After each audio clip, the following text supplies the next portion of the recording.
नमस्कार दोस्तों, स्वागत है आप सभी का आपके अपने यूट्यूब चैनल लकी मैथ्स में। तो जैसा कि आप लोगों ने थंबनेल में भी दिखाया कि आज का एकदम धमाकेदार क्लास होने वाला है और हिस्ट्री का क्लास हम लोग शुरू करने वाले हैं दिल्ली सल्तनत के बारे में। तो दिल्ली सल्तनत की नींव जो रखी गई थी, उससे पहले भारत पर कुछ आक्रमण हुए थे जिनके बारे में क्वेश्चन आपसे पूछे जाते हैं। तो चलिए हम लोग विशेष डिटेल में न जाकर मेन टॉपिक के बारे में पहले जानते हैं, उन आक्रमणों के टॉपिक के बारे में। सबसे पहला जो आक्रमण जिसका जिक्र होता है वो है मोहम्मद बिन कासिम का। मोहम्मद बिन कासिम 17 साल की अवस्था में 712 ईस्वी में इसने भारत पर आक्रमण किया।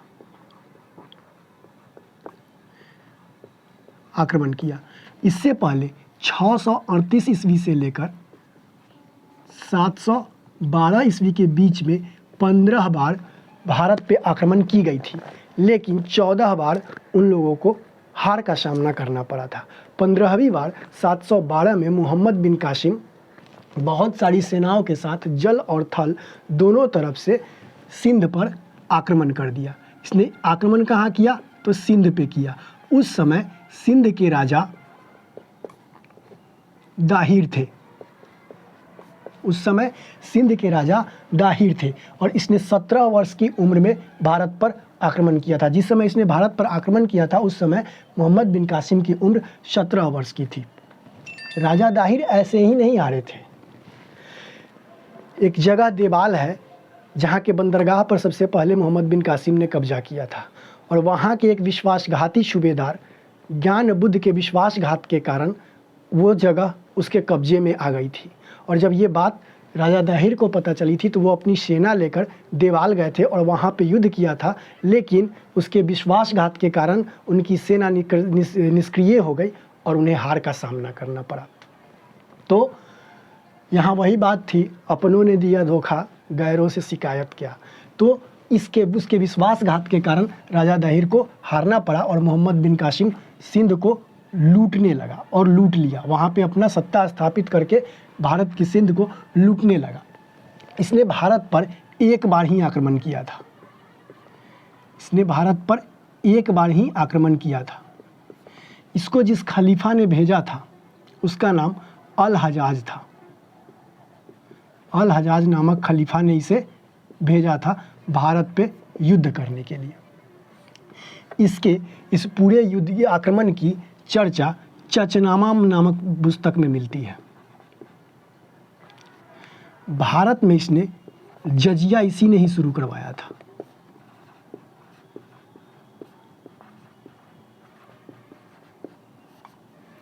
तो इस तरह से पहला आक्रमण जो हुआ सिंध पे, लेकिन मोहम्मद बिन कासिम जो है वो सिंध के पूर्वी भाग में नहीं जा पाया, क्योंकि वहाँ के गुजरात के बपन रावल ने उन्हें ऐसी करारी शिकस्त दी कि उसकी अरबी सेना उससे आगे नहीं जा पाई और वहीं तक ही सिमट के रह गई।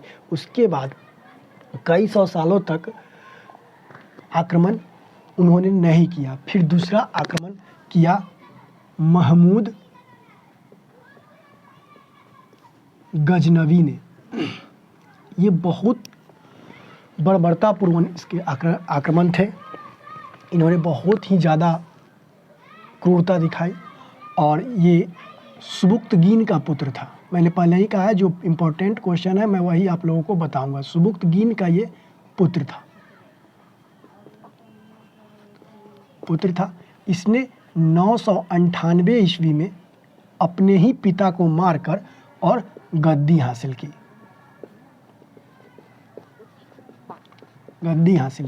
ये बचपन से ही भारत को काफ़ी संपन्न सुनते आ रहा था और ये चाहता था कि भारत को लूटकर मैं गजनी को काफ़ी सुखी संपन्न बना दूं। इसलिए इसने 1001 से लेकर 1027 तक इसने 17 बार आक्रमण किए भारत पर। भारत पर 17 बार आक्रमण किए। इसके बीच में इस सभी आक्रमणों में उसका 1025 में सोमनाथ मंदिर पे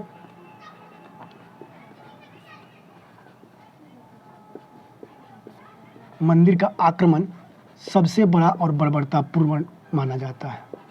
वहाँ से इसने 28,000 किलो सोना और कई केजी मात्रा में चांदी लूटे थे और इसकी चर्चा अल-बरूनी ने अपने यात्रा वृत्तांत में कही है। अरब यात्री अल-बरूनी उसने अपने यात्रा वृत्तांत में इस मंदिर के लूट की चर्चा कही है। 1030 में इसकी मृत्यु हो गई थी। ये था दूसरा आक्रमण भारत पे। अब हम लोग जानेंगे भारत के पर तीसरे आक्रमण करने वाले के बारे में। वो तीसरा आक्रमण करने वाला था मोहम्मद गोरी।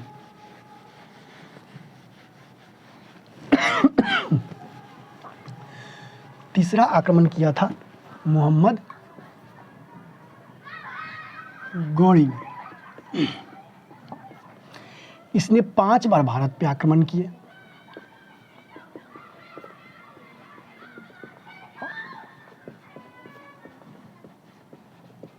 पहला आक्रमण इसने किया था 1175 ईस्वी में मुल्तान पे। पहला आक्रमण मुल्तान पे किया था। दूसरा 1178 ईस्वी में किया था इसने। 1178 में माउंट आबू पर किया था। तीसरा आक्रमण 1191 ईस्वी में किया था, जो तराइन के प्रथम युद्ध के नाम से विख्यात है। ये युद्ध इसने पृथ्वीराज चौहान से किया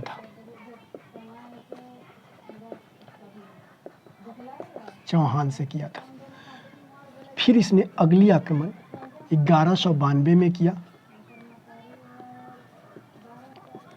जो तराइन के द्वितीय युद्ध के नाम से जाना जाता है। और ये भी लड़ाई इसने पृथ्वीराज चौहान के साथ ही की थी। और अंतिम इसने 1194 ईस्वी में किया था, जिसे चंदावर के युद्ध के नाम से जानते हैं। और इसमें इसकी लड़ाई जयचंद से हुई थी। अब देखिए, पहली बार जब इसने आक्रमण किया तो इसकी जीत हुई थी। दूसरी बार के आक्रमण में इसकी हार हुई थी। पृथ्वीराज चौहान से भी इसकी हार हुई थी और मोहम्मद गोरी को बंदी बना लिया गया था, लेकिन पृथ्वीराज चौहान ने उसे प्राण दान दिए थे। दूसरे युद्ध में इसकी जीत हो गई थी। चौहान के तलवारों पे किसी का जोर नहीं था। अगर धोखा नहीं होता तो चौहान को हराने वाला कोई शेर नहीं था। तो दोस्तों, यहाँ क्या हुआ? यहाँ भी धोखा मिली और कन्नौज के राजा ने मोहम्मद गौरी का साथ दे दिया और वहाँ पृथ्वीराज चौहान को हार का सामना करना पड़ा और वो बंदी बनाकर उन्हें ले गया। तो यहाँ भी वही हाल हुआ। दोस्तों, हमारे सुनहरे वनों के कटने का किस्सा ना होता अगर कुल्हाड़ी के पीछे लकड़ी का हिस्सा ना होता। तो यहाँ अगर कन्नौज के राजा ने मोहम्मद गोरी का साथ नहीं दिया होता तो यहाँ मोहम्मद गोरी फिर से पृथ्वीराज चौहान से नहीं जीत पाता। तो चलिए, और 1194 में यहाँ जयचंद को भी इसने हरा दिया और मार दिया और उसके बाद यहाँ की टोटल सत्ता को अपने शिल्प सलाहकारों को, अपने कमांडरों को सौंप कर वो चला गया। और इसी के एक सबसे भक्त कमांडर का नाम था कुतुबुद्दीन ऐबक, जिसने 1206 में मोहम्मद गोरी के मृत्यु के बाद, इसकी मृत्यु 1206 ईस्वी में हो गई। 1206 ईस्वी में हो गई और इसी के मृत्यु के बाद गुलाम वंश या मुमलक वंश का स्थापना किया था कुतुबुद्दीन ऐबक ने। तो चलिए, आइए अब हम लोग गुलाम वंश को शुरू करते हैं, यानी दिल्ली सल्तनत के सबसे शुरू के काल को शुरू करते हैं। तो उससे पहले ये बात आप जान लें, दिल्ली सल्तनत पे 5 वंशों ने शासन किया था। सबके बारे में एक एक करके डिटेल से मैं आपको बताऊंगा। सबसे पहला वंश जो आया वो आया गुलाम वंश, यानी स्लैब वंश इंग्लिश में कहेंगे इसको। गुलाम वंश का संस्थापक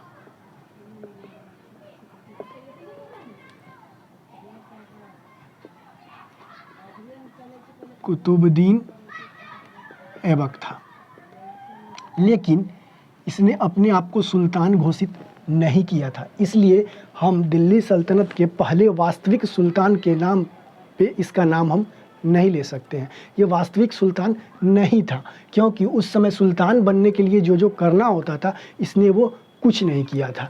इसने सिर्फ गुलाम वंश की स्थापना की थी। उसके बाद इसने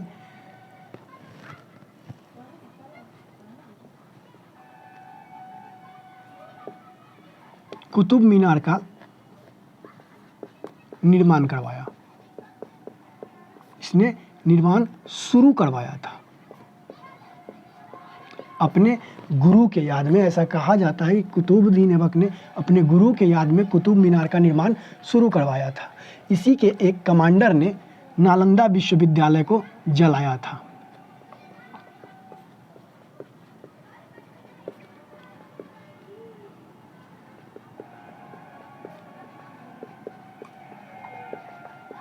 छह माह तक नालंदा विश्वविद्यालय जलती रह गई थी। जो जलाया था उसका नाम था बख्तियार खिलजी। बख्तियार खिलजी ने जलाया था। इसी का कुतुबुद्दीन ऐबक का ही वो कमांडर था। इसने बहुत सारी उपाधि धारण की थी।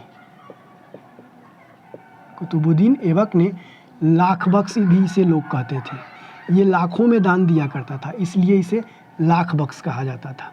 कुरान खान भी इसे कहा जाता था।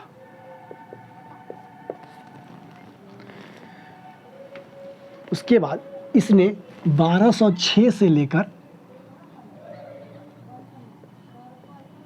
1210 तक राज किया था। 1210 में पोलो खेलते समय घोड़े से गिरने के कारण इसकी मौत हो गई थी। ऐसा क्वेश्चन आता है कि किस मुस्लिम शासक की मौत घोड़े से गिरने के कारण हुई थी, तो कुतुबुद्दीन ऐबक की मौत घोड़े से गिरने के कारण हुई थी। और एक चीज़ मैं और बता दूं, इसके जिसका ये कमांडर था मोहम्मद गौरी, उसने अपने यहाँ जाकर अपने सिक्कों पर देवी लक्ष्मी की प्रतिमा बनवाई थी, क्योंकि वो भारत की संपन्नता के पीछे देवी लक्ष्मी को मानता था कि भारत संपन्न इसीलिए है कि यहाँ देवी लक्ष्मी का प्रकोप है। इसलिए उसने अपने सिक्कों पे देवी लक्ष्मी की प्रतिमा बनवाई थी। तो वह एक ऐसा मुस्लिम शासक था जिसने अपने सिक्कों पे देवी लक्ष्मी की प्रतिमा बनवाई। इसके बाद जो वास्तविक शासक आया, इसका जो वास्तविक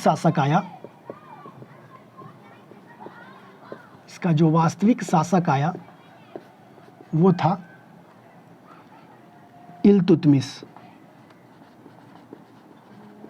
इसके बारे में डिटेल हम लोग अब अगले क्लास में पढ़ेंगे, और में हम लोग पूरा डिटेल अगले क्लास में जानेंगे। फिर से अगला क्लास आएगा जिसमें हम लोग गुलाम वंश, खिलजी वंश, तुगलक वंश, सैयद वंश और लोदी वंश के बारे में जानेंगे। एक एक करके सभी के कार्यकालों को और सभी को अच्छे से समझेंगे, और जो इम्पोर्टेंट क्वेश्चन होंगे हम लोग उसको लिखते चलेंगे।